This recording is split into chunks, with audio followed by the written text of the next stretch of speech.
اللہ اکبر. قرآن کے نازل کرنے کا مقصد تو قرآن نے خود ہی بیان کیا. آپ قرآن کریم کی سورہ بقرہ ہی پڑھ لیں تو اس کے اندر ہی اللہ تبارک و تعالیٰ نے فرمایا الف لام میم ذالک الکتاب لا ریب فیہ ھدی للمتقین.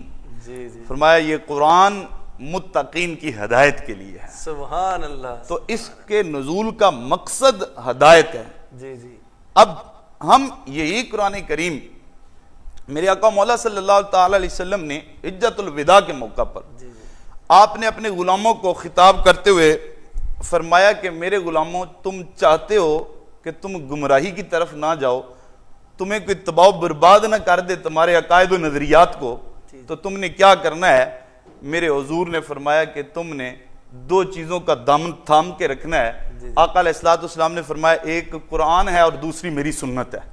حضور نے فرمایا کہ آپ نے ان کے دامن کو تھام کے رکھنا ہے تو تم کبھی بھی گمراہ نہیں ہوگے. اب ہم نے قرآن کے دامن کو کس طرح سنبھالا دیا ہے کہ ہم اس قرآن کو چومتے بھی ہیں, چاٹتے بھی ہیں اور اس کو بوسے دیتے ہیں, اس کے اوپر غلاف وہ لا کر بازار سے ڈالتے ہیں کہ جو محمل کا غلاف ہوتا ہے. اب میں کہتا ہوں میں اس چیز کے خلاف نہیں ہوں, قرآن کا بوسہ لیا جائے, اس کو سینے سے لگایا جائے, اس کو سر پہ رکھا جائے, لیکن پورا قرآن آپ اٹھا کے پڑھ کے دیکھ لیجئے, پورے قرآن کے اندر آپ کو ایک مقام پر بھی یہ نہیں ملے گا کہ قرآن کو تمہیں چومنے کے لیے دیا ہے, قرآن کو تمہیں اوپر رکھنے کے لیے دیا ہے. اب اس کی مثال ایسے ہی ہے کہ ایک بادشاہ ہو, چلو بادشاہ کا تو کنسیپٹ اب نہیں ہے ہم میں, ملک پاکستان کا وزیر اعظم ہو اور وہ وہاں سے اپنے گورنر کو ایک چٹھی لکھے, خط لکھے. اب وہ چٹھی گورنر کے پاس پہنچتی ہے,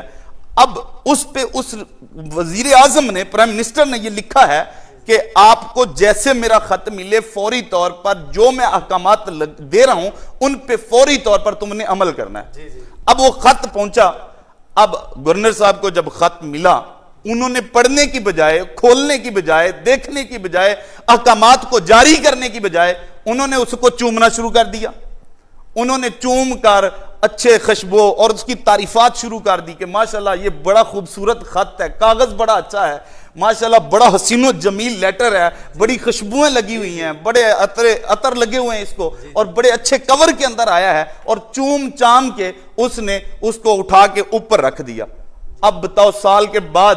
وہ وزیر اعظم پوچھے آ کر اپنے ہی گورنر سے کہ وہ جو خط میں نے تمہیں بھیجا تھا, وہ پیغام جو میرا میسج آیا تھا اس کو پڑھا, عمل کروایا ہے؟ تو وہ اب اگر یہ جواب دے جو آج جواب ہم گھر کے بیٹھے ہوئے ہیں اپنے رب کو دینے کے لیے, وہ جواب اگر اس وقت وہ دے, وہ کہے کہ جی دیکھو میں نے آپ کے خط کی تعریف بھی بڑی کی, میں نے آپ کے خط کو چوما بھی بڑا ہے, میں نے آپ کے خط کو اوپر والی جگہ پہ رکھا ہے, میں نے آپ کے اس کی اپنی ہر میٹنگ میں آپ کے خط کا تذکرہ کیا, ذکر کیا. وہ کہے گا کھول کے پڑھا ہے, دیکھا ہے, احکامات جاری کیے ہیں؟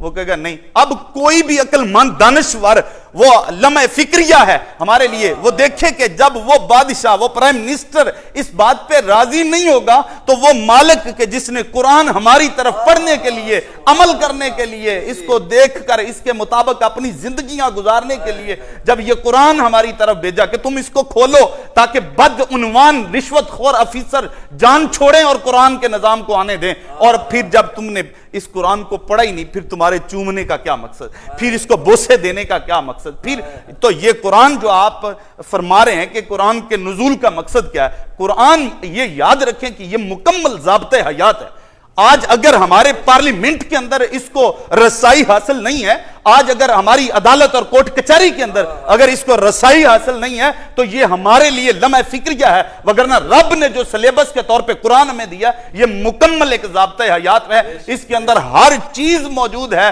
اور اس کے ساتھ ہم اپنی معیشت کو ٹھیک کر سکتے ہیں. قرآن خود, اب دیکھیں آپ پوچھ رہے ہیں کہ اس کا نزول کا مقصد, میں ساری رات بھی لگا رہا ہوں تو میں اس کے نزول کے مقصد کو کیا بیان کر پاؤں گا. ایک چیز لے لیں, آج جو میرے ملک کے اندر سب سے زیادہ کرنٹ مسئلہ ہے وہ کیا ہے کہ جی ہماری معیشت تباہ ہو گئی, ہمارا نظام تباہ ہو گیا, اور نظام تباہ برباد ہو گیا. کیوں